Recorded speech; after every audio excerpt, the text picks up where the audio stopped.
लोकपालाश्चान्नमेभ्यः सृजयति।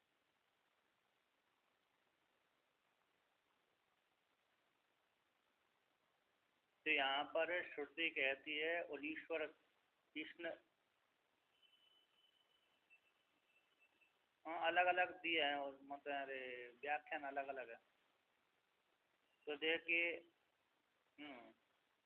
कहता उस ईश्वर ने इच्छता यानी ईक्षण किया कि इमे नु लोकाश्च, जो मैंने लोगों की सृष्टि करी, जो सारे लोग हैं ना, भूर्भुवः स्वः लोग है और अन्य लोग है, और इसके पश्चात लोगों की रक्षा करने के लिए लोकपालश्च, तो लोकपालों की सृष्टि करी।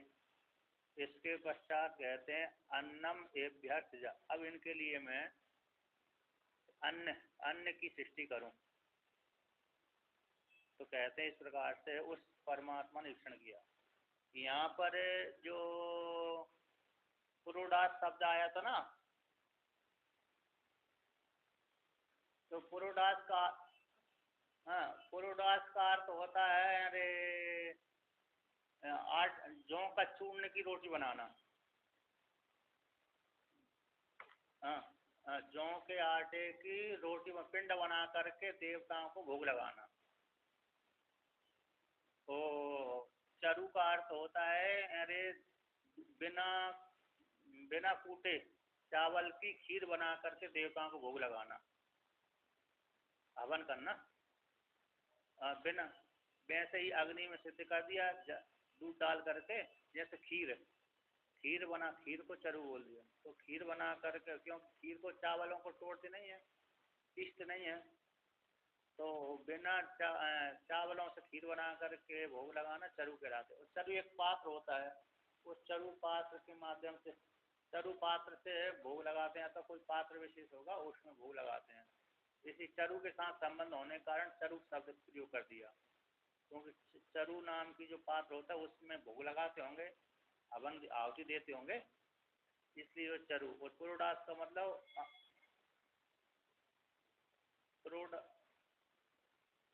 चावल, चावल के, खड़े खड़े चावल के। और अरे पुरोडास का मतलब अरे पिसा हुआ जौ एंड रोटी, टिकिया आदि, फिर जो बनाकर पिंड दान करते हैं ना, वो पिंड तो भगवान को रोटी बना करके अरे भोग लगाते हैं भगवान को, वो पुरोडास कहलाता है। तो यहाँ पर कहते हैं कि उस परमात्मा ने ईक्षण किया था कि मैंने ये लोगों की रचना करी, लोगों की रचना करने के पश्चात यदि लोकपालों की रक्षा नहीं करूँगा तो वो लोग कैसे नष्ट हो जाएंगे। पहले लोगों की रक्षा कर दी, अब उनके लिए यदि शरीर में प्राण का संचार नहीं करेंगे, शरीर जो सब है वो शीर्ण हो जाएगा, नष्ट भ्रष्ट हो जाएगा। इसलिए उस परमात्मा ने क्या किया, उस लोक की रक्षा करने के लिए लोकपालों की रक्षा कर दी, शरीर की रक्षा करने के लिए इंद्रिय आदि की रक्षा कर उत्पत्ति कर दी, अग्नि आदि देवता की उत्पत्ति कर दी। फिर उनको कहते अन्य, फिर उनको लोकपाल और लोक किस प्रकार से स्थिति को धारण कर सके, उनके लिए अन्न की सृजन मैं करूँ। एप्यो इनके लिए, इन देवताओं के लिए लोक और लोक।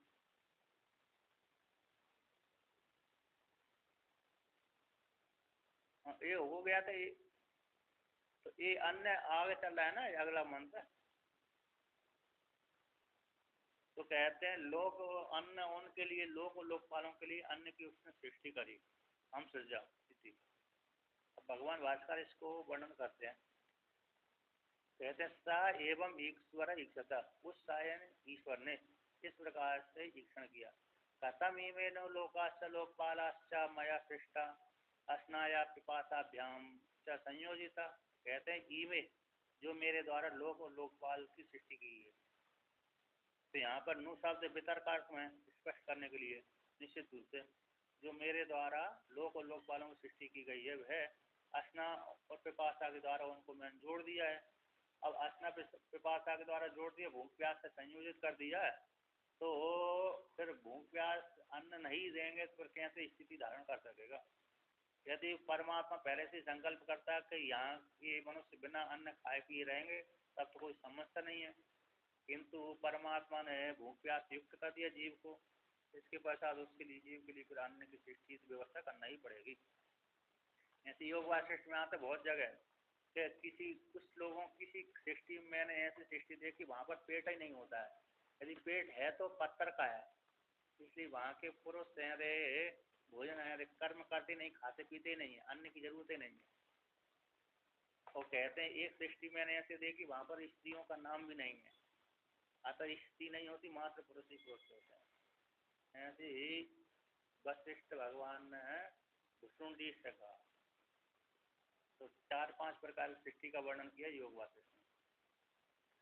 तो भगवान ने ईश्वर ने इसको भूख प्यास से योजित कर दिया लोकपालों को। तो अतो न ऐसा हम स्थिति अन्नम अंतरण, कहते हैं अन्न के बिना इन लोकपालों की स्थिति नहीं हो सकती, अतः ठहर नहीं सकते, बिना खाए प्राणी जीवित नहीं रह सकता।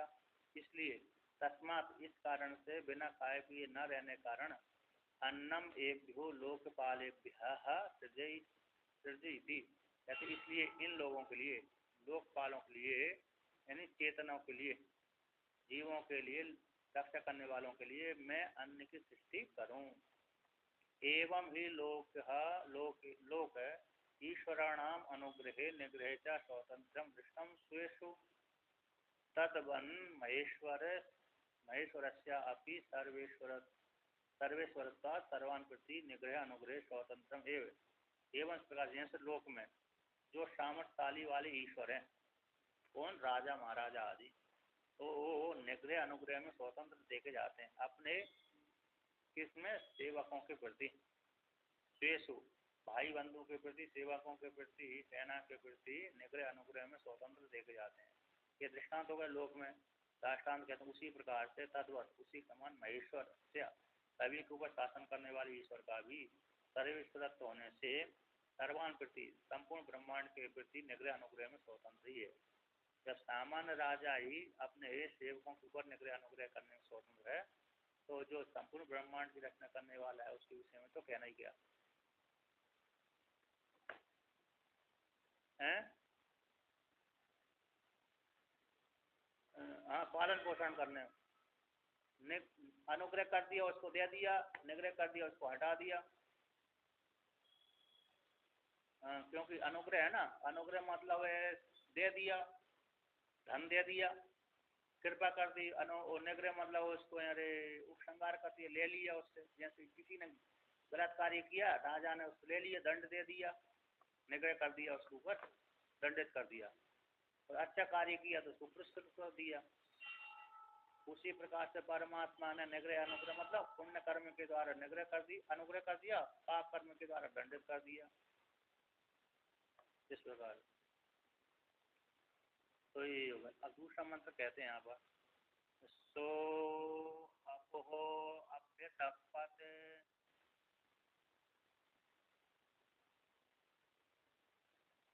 ताभ्यो अविहितप्ताभ्यो मूर्तिर अजायत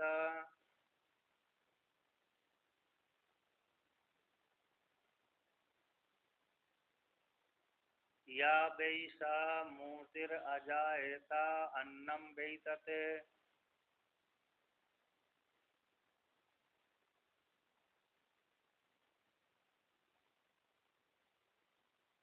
तो उस परमात्मा ने, यानी उस परमात्मा ने अपो अप्य तपत, अप की संकल्प किया, अप में इन पंचभूतों में संकल्प किया।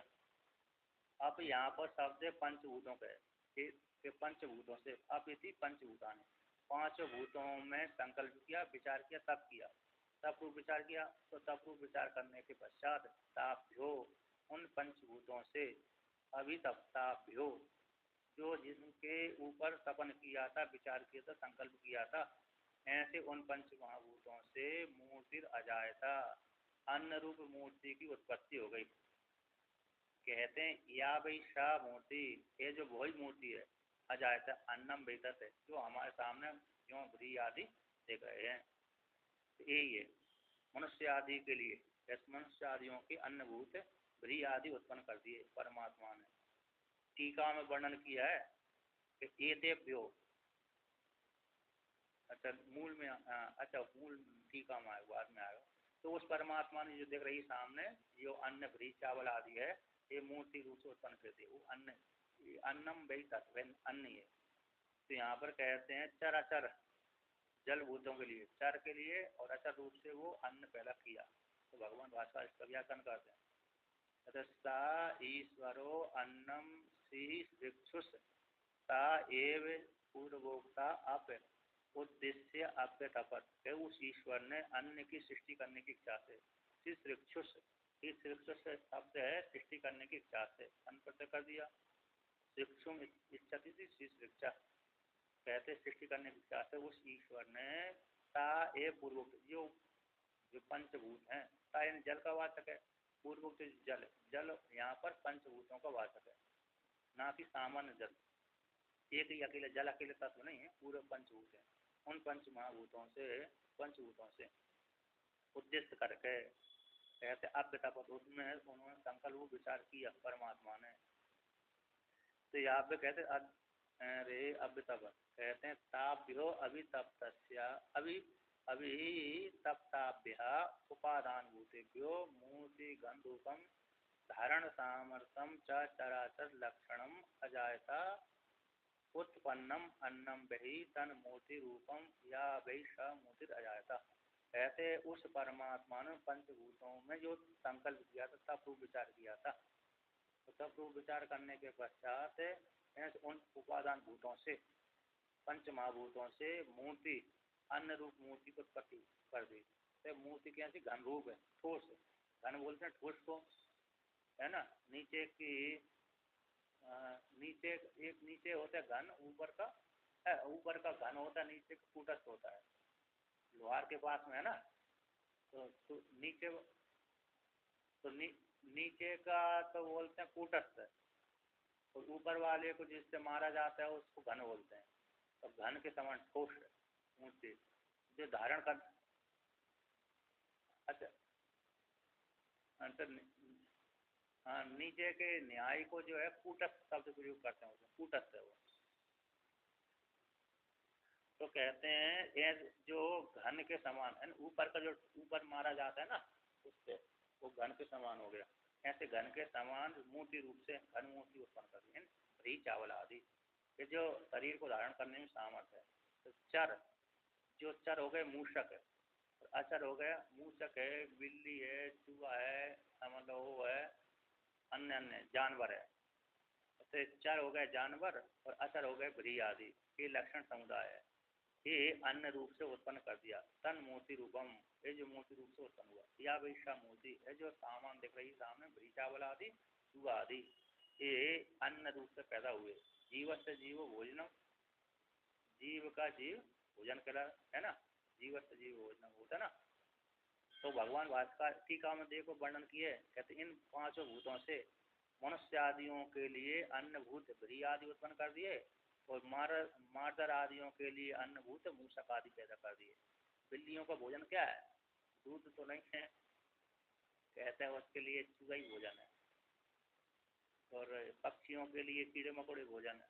तो मार्दर आदि अन्न भूत मूषक आदि, मार्दर आदियों के लिए, बिल्ली आदियों के लिए मूषक आदि अन्न भोजन रूप से उत्पन्न कर दिए।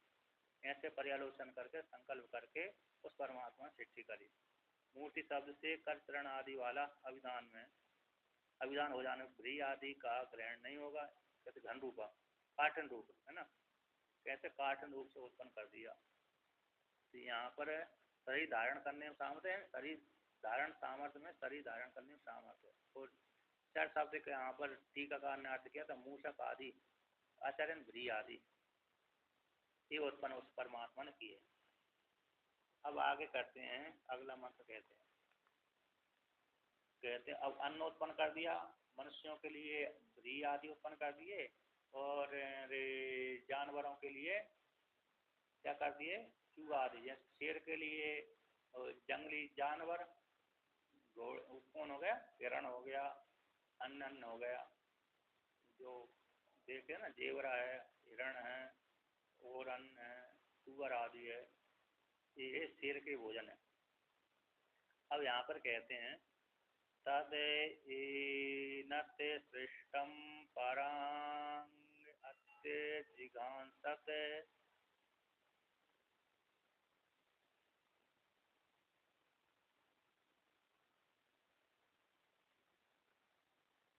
तद वाचा अजीगृक्षते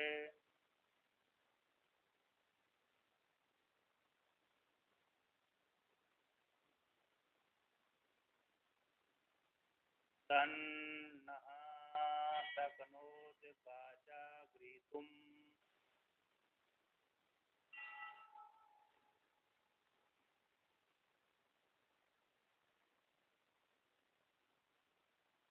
सा यद हा एनद वाचा अग्रहीष्यद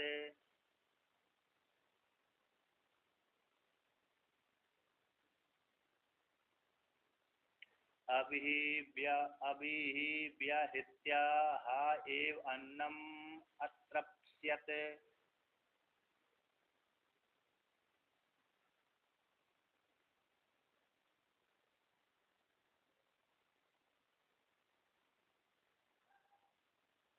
तो यहाँ पर कहते हैं,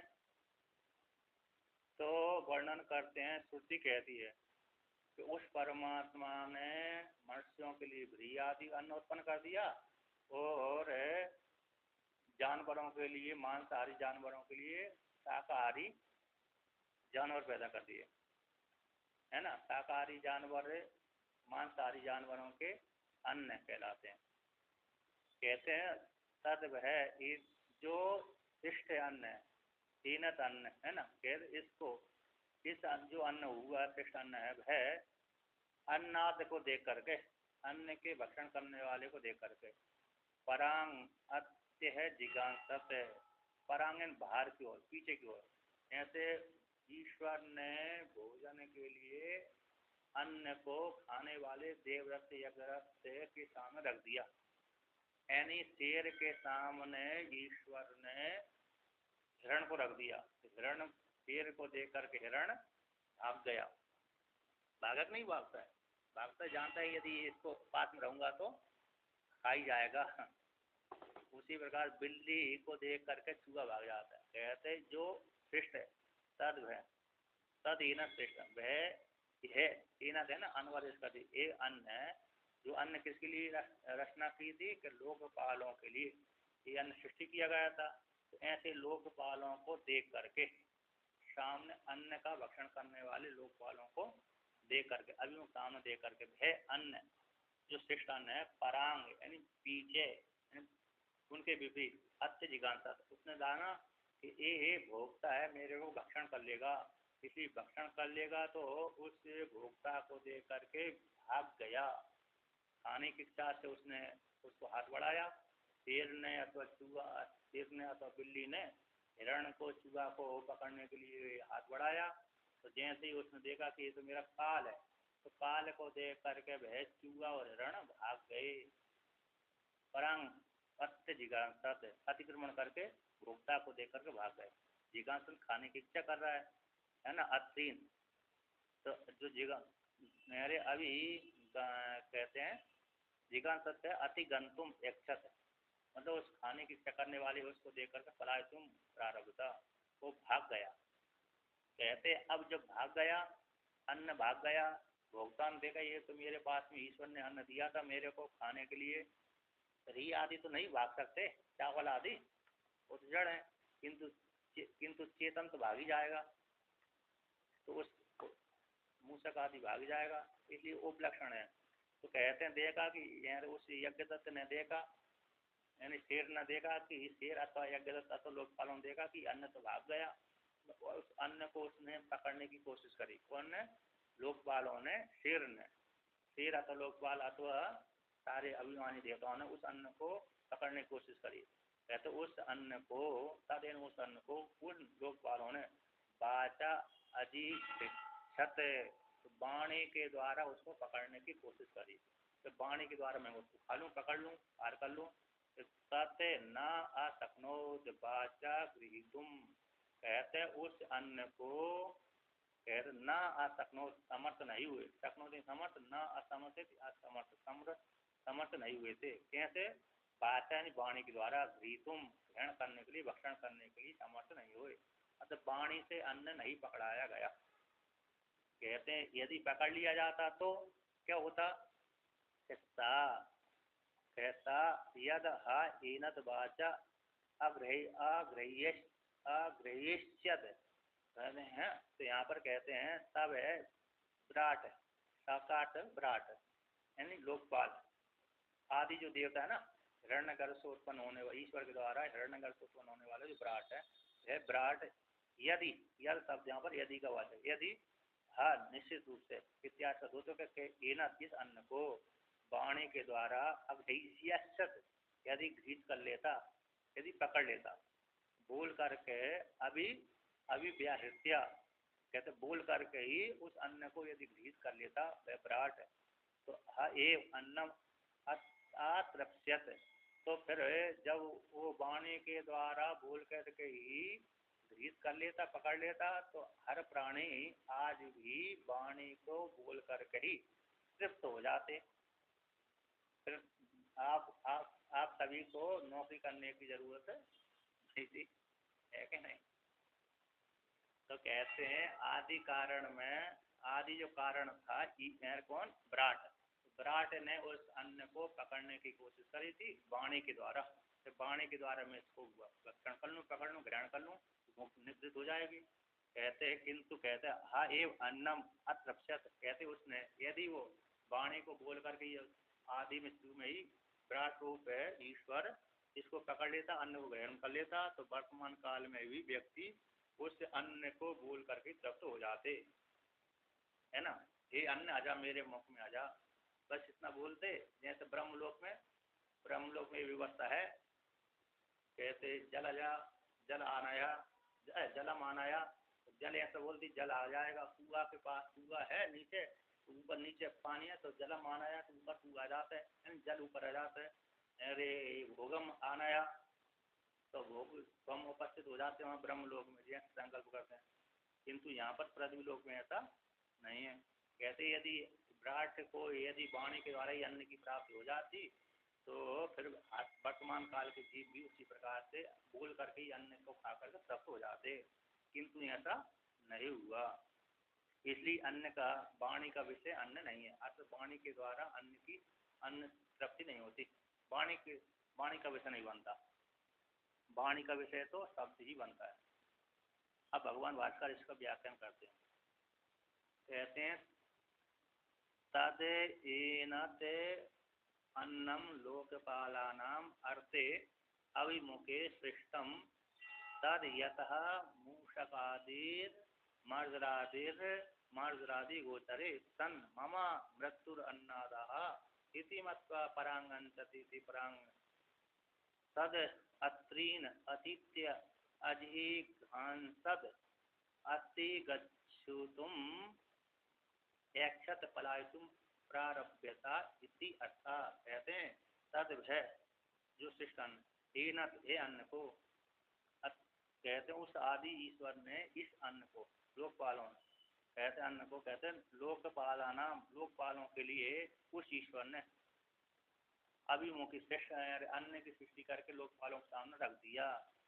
तो जो अन्न है, श्रेष्ठ अन्न है, वो ईश्वर ने रचना करके, आदि जो ईश्वर है उसने लोकपालों की स्थिति के लिए अन्न की रचना करके इनके सामने रख दिया। तो रखने के पश्चात तद वह जो श्रेष्ठ अन्न है, या था जिस प्रकार से कहते मूषक आदि मर्जरादि गोचरे, चूहा, मूषक ने चूहा हो गया, शेर है, अरे हिरण हो गया आदि से, मूषक आदि हिरण आदि मर्जरादि बिल्ली और शेर को देख करके तन ममा कहते ये मेरे मृत्यु अन्नाद है, आकर मेरे काल है, मेरे को भक्षण कर जाएंगे। चूहा बिल्ली को देखकर कहते ये मेरा मृत्यु है, मृत्यु देवता है, अन्नाद है, अन्न को भक्षण करने वाला, आकर मेरे को खा जाएगा। ऐसे जान करके चूहा सम्मत है, समझ करके जान करके परांगंचति बाहर पीछे मुड़ जाता है, पर यानी तो सामने अंतति गच्छति जाता है, और पर कर दे तो विपरीत दिशा को भाग जाता है। परांग बाहर पीछे भोक्ता को देखकर कहते परांग सद अत्रीन, अत्रीन यानी जो अध भक्षण धातु से अत्रीन शब्द बनता है, भक्षण करने वाले उनको अति यानी अतिक्रमण करके। अधिगंसद कहते जो खाने की इच्छा कर रहे हैं उनको देख करके। अतिगंतुम यक्षत यानी पलायतुम प्रारब्ध से भागने की कोशिश करता है। तो शिकारी कहता है रुक रुक रुक कहाँ जा रहा है। व्याध कहता है हिरण भागमती, क्योंकि तू पकड़ाएगा नहीं तो मेरे बच्चे आदि भूखे मर जाएंगे, है कि नहीं। उनको बढ़ते रहो।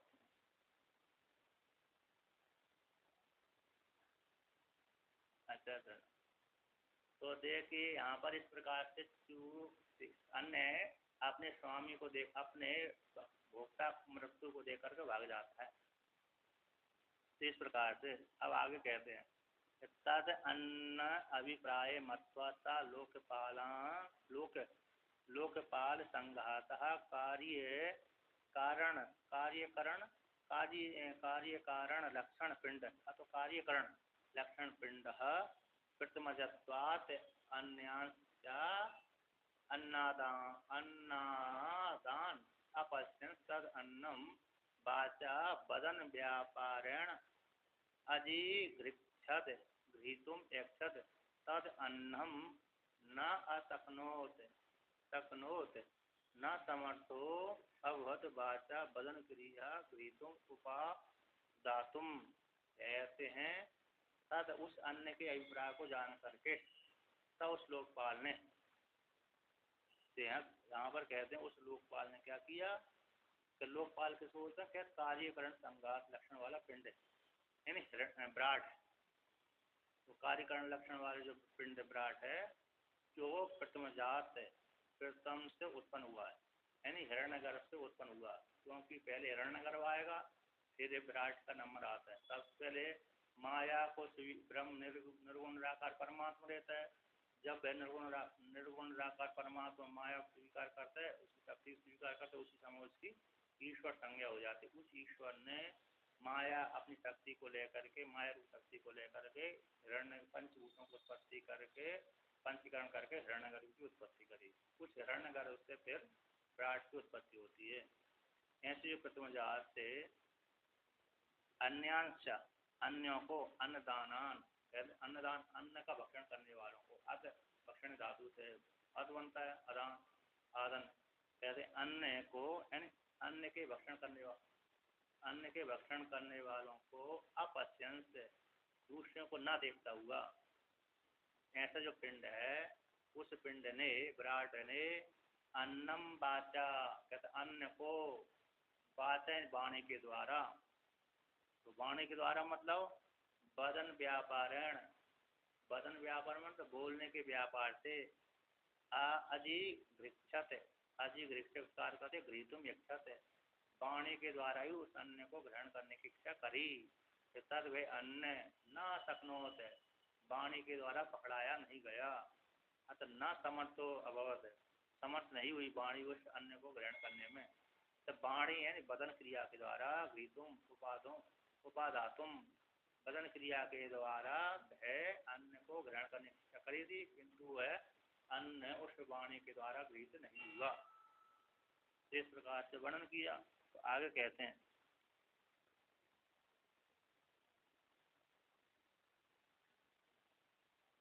आगे कहते हैं सह प्रथमजः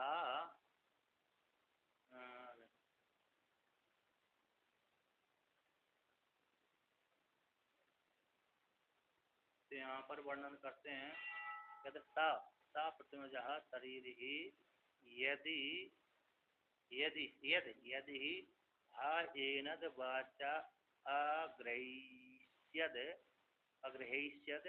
गृहीतवान् स्यात् सर्वोऽपि लोकस्य तत् कार्यभूताद् अन्नम् अभिव्याहृत्य आएव अन्नम् अतृप्स्यत् तृप्तो अभविष्यत्।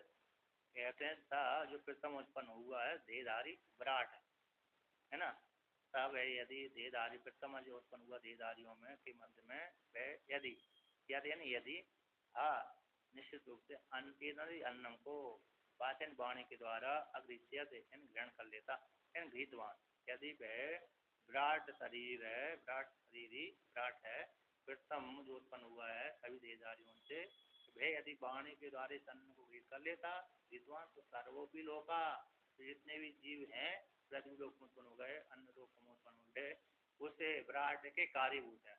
क्योंकि समष्टि स्थूल शरीर में अभिमान करने वाले को विराट बोलते हैं और एक एक शरीर में अभिमान करने वाले को विश्व बोलते हैं।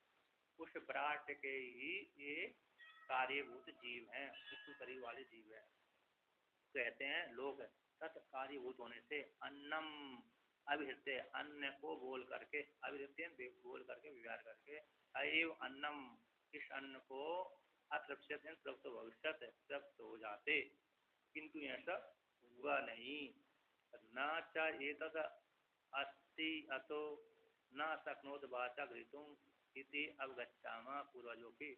जिस प्रकार से इस अन्न को विराट ने बोल करके घृत करने में समर्थ नहीं हुआ, वाणी के द्वारा उस अन्न को पकड़ने में समर्थ नहीं हुआ, घृत करने में समर्थ नहीं हुआ, जिस प्रकार से तो पूर्वज जब नहीं हुए तो पूर्वज ही इससे कार्य करने में समर्थ नहीं हुए, तो उसके कार्य जो वर्तमान के जीव उत्पन्न हुए, उसके वंशज उत्पन्न हुए हैं, तो वंशज कैसे उसका कार्य वो कार्य कर सकते हैं।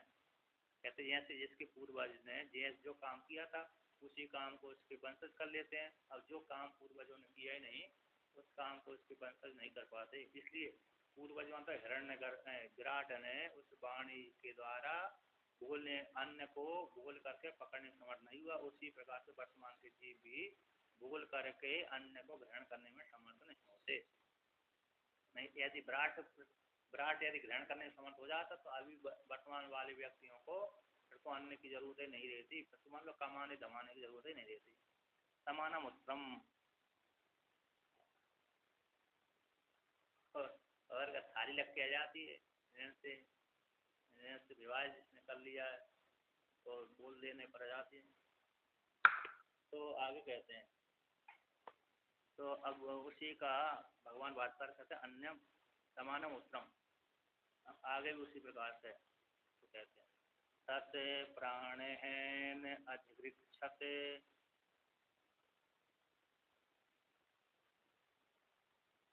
तन्नः अशक्नोत् प्राणेन गृहीतुम्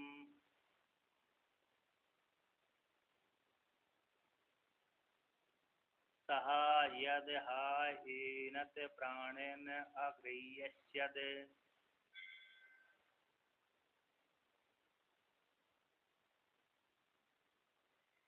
अभिप्राण्यः एवान्नम् अतृप्स्यते।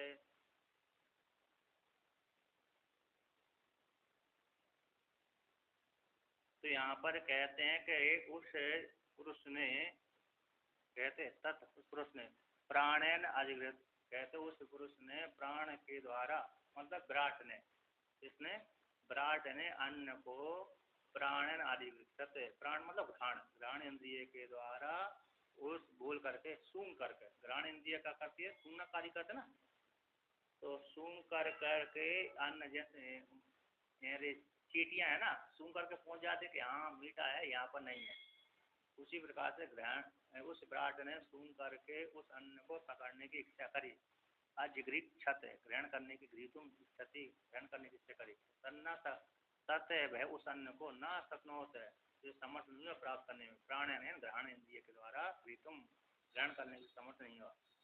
यद एनम प्राणन अगृह्यत, कहते वह जो आदि कारण है विराट है, इस अन्न को प्राण के द्वारा ग्रहण इंद्रिय के द्वारा यदि गृहीत कर लेता है ना, तो कहते हैं तो अभी प्राण क्रिया के द्वारा है, ग्रहण क्रिया के द्वारा ही यदि प्राप्त कर लेता तो वर्तमान काल के जीव भी उस अन्न को सूंघ करके ही तृप्त हो जाते। एवं अन्नम अतृप्स्यत, कहते उस अन्न को वर्तमान के जीव हैं, तो जीव कैसे उस अन्न को सूंघ करके ही कैसे हो जाते, तृप्त हो जाते। चक्षुषा अजिगृक्षते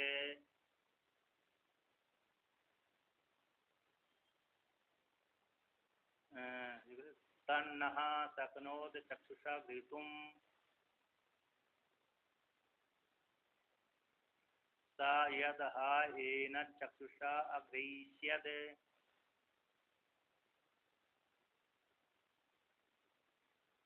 दृष्ट्वा एव अन्नम् अतृप्स्यते।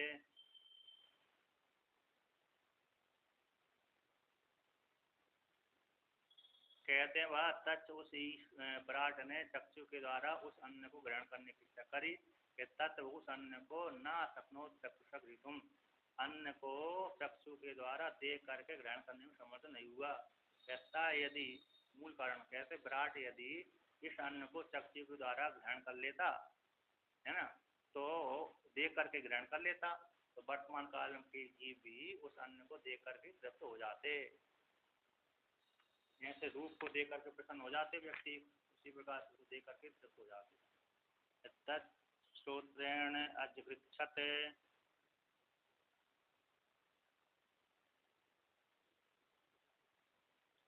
तन्नः शक्नोच्छ्रोत्रेण गृहीतुं सा यद् हा एनच्छ्रोत्रेण अग्रह्यश्चेत्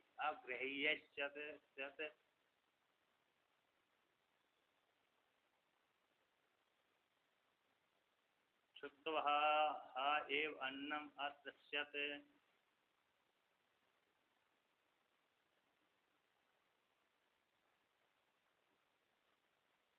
कहते हैं उस विराट ने सूत्र के द्वारा इस अन्न को ग्रहण करने की इच्छा करी। ऐसे उस अन्न को अरे भक्षण करने अरे सूत्र के द्वारा ग्रहित करने में समर्थ नहीं हुआ। तब है यदि विराट इस अन्न को सूत्र के द्वारा सुन करके ग्रहण कर लेता तो वर्तमान काल के व्यक्ति भी सुन करके तृप्त हो जाते। त्वचा अजृक्षत तन्नः शक्नोत त्वचा गृहीतुं सा यद् हा एनते त्वचा अग्रह्यश्चेत्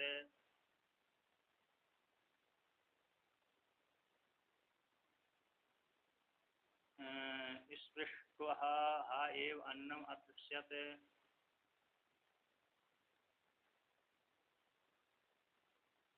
कहते हैं उस पुरुष ने अयन विराट ने त्वचा के द्वारा उस अन्न को ग्रहण करने की करी, किंतु वे अन्न उस त्वचा के द्वारा ग्रहण करने में समर्थ नहीं हुआ।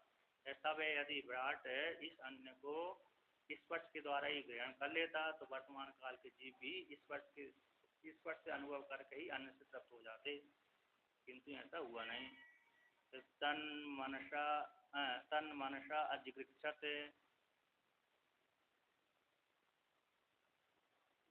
तन्नः शक्नोत मनसा गृहीतुं सा यद् हा एनं मनसा अग्रह्यश्चेत्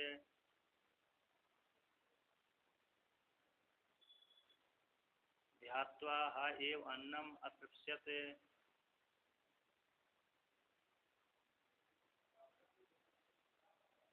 कहते हैं उस विराट ने मन के द्वारा उस अन्न को ग्रहण करने की इच्छा करी। कहते उस अन्न को मन के द्वारा ग्रहित करने में समर्थ नहीं हुआ। तब यदि विराट इस अन्न को मन के द्वारा ध्यान करके ग्रहित कर लेता तो वर्तमान काल के जीव भी ध्यान के द्वारा तृप्ति हो जाती है ना। ध्यान कर लिया अन्न का बस मन के द्वारा, बस तृप्त हो गए है ना इसी प्रकार, किंतु ऐसा हुआ नहीं। कहते हैं तच्छ्नेहेन अजिगृक्षत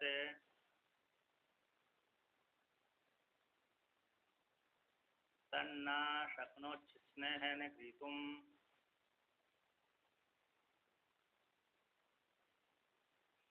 सा यद् हा एनच्छ्नेहेन अगृह्यत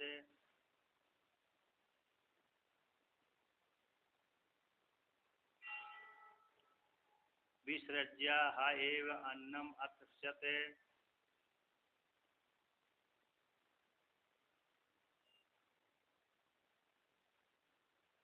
कहते हैं उस ये विराट ने शिशन के द्वारा जनन इंद्रिय के द्वारा उस अन्न को ग्रहण करने की इच्छा करी। कहते वे अन्न इस शिशन इंद्रिय के द्वारा ग्रहित करने में समर्थ नहीं हुआ।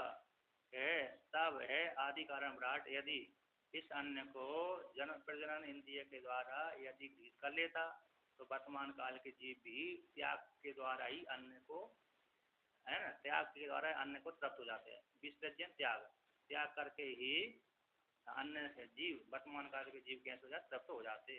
अन्न को त्याग कर दिया बस तृप्त हो गए, किंतु ऐसा हुआ नहीं। तो आगे कहते हैं तद अपानेन अजिक्षत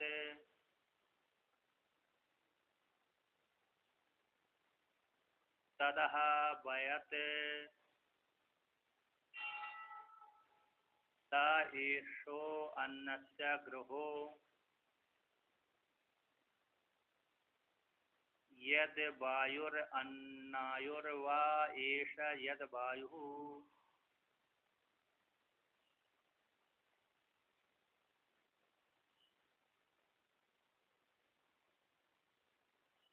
तो कहते हैं उस अन्न को अपानन अजिक्षते, अपान यानी अपान रूप प्राण के द्वारा, अपानन क्रिया के द्वारा उसने ग्रहण करने की इच्छा करी।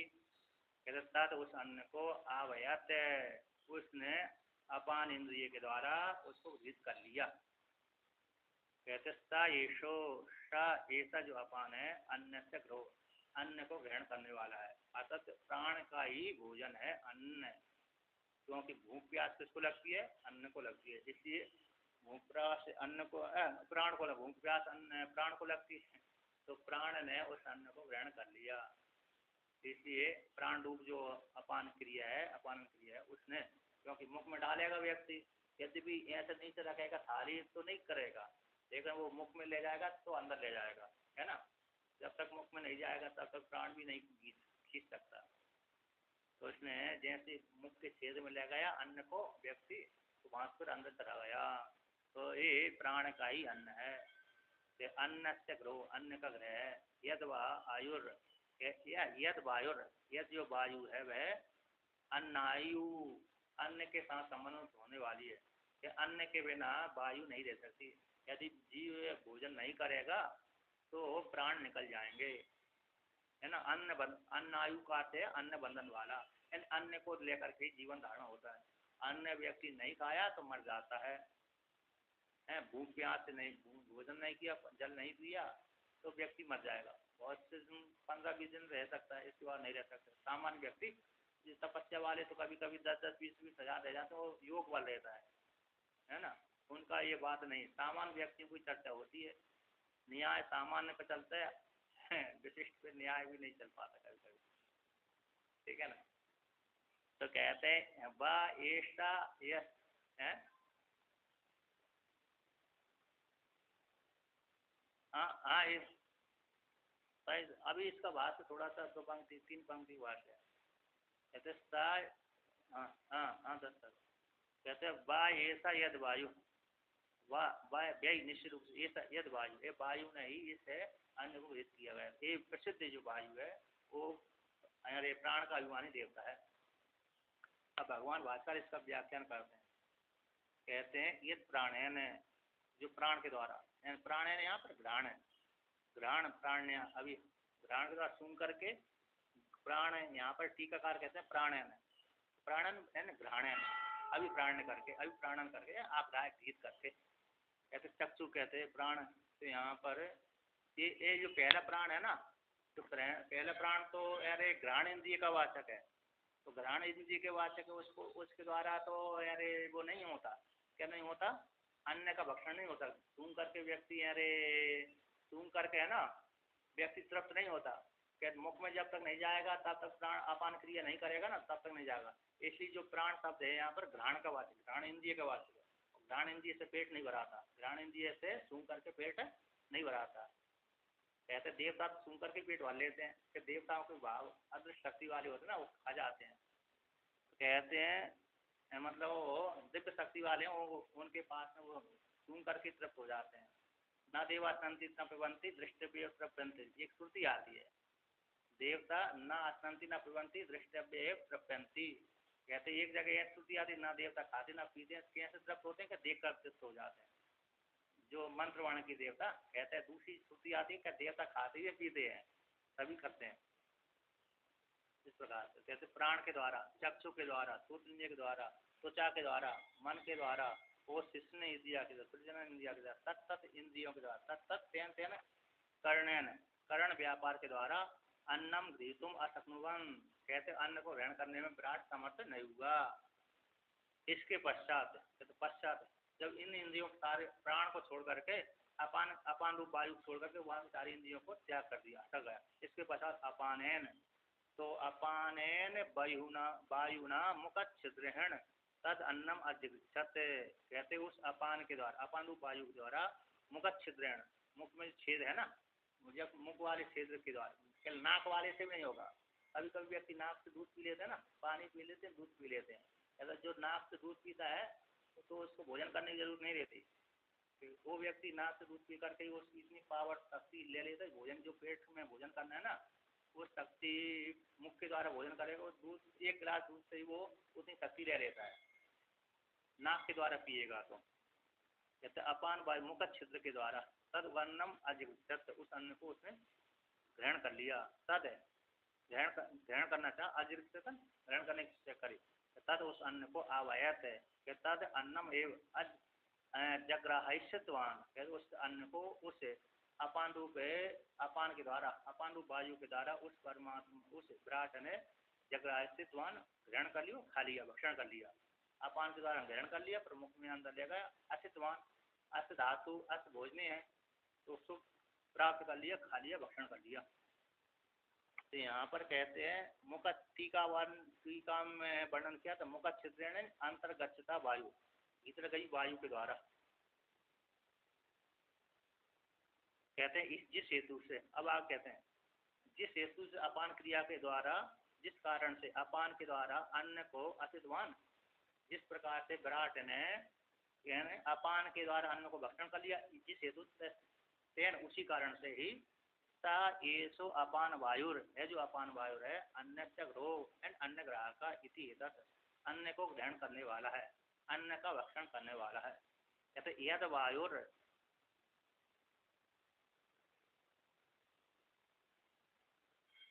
टीकाकार कहते हैं अपान वृत्ति वाले प्राण का अन्न को ग्राहकत्व लोक में प्रसिद्धि है, उसको दृढ़ करने के लिए अन्न की आयु, अन्न के साथ आयु का संबंध वर्णन करते हैं। कहते हैं अन्न आयुर, यद वायु, यद वायु, ये जो वायु है, यो वायुर, यो वायु, यो वायु के अन्न आयुर, अन्न आयुर यानी अन्न संबंधो, अन्न जीवनो, वे ही प्रसिद्ध हो, वे ही प्रसिद्धम सा ऐसा वो आयु।